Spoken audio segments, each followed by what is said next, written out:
आज मैं आपके लिए बहुत ही फनी वीडियो लेके आई हूँ। आप सुने, देखें और एंजॉय करें। Thank you. माँ बेटे से टीपू सुल्तान कौन है? बेटा पता नहीं। माँ पढ़ाई पर ध्यान दो। बेटा अम्मी नौशीन आंटी कौन है? माँ पता नहीं।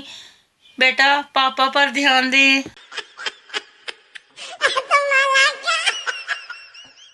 माँ उठो बेटा, स्कूल के लिए तैयार हो जाओ। बेटा मैं स्कूल नहीं जाऊंगा। माँ स्कूल नहीं जाओगी तो फिर क्या करोगे? बेटा मैं अपना काम शुरू करूंगा। माँ नालायक बेशरम, क्लास 2 में तुम पढ़ते हो तो तुम क्या काम शुरू करोगे? बेटा क्लास 1 के बच्चों को ट्यूशन पढ़ाऊंगा।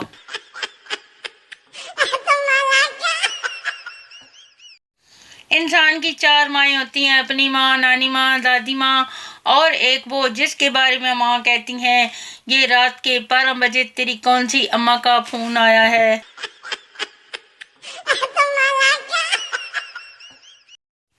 माँ बच्चे से तू पूरा साल नहीं पढ़ता और इम्तहान आते ही किताबों में लग जाता है, क्यों?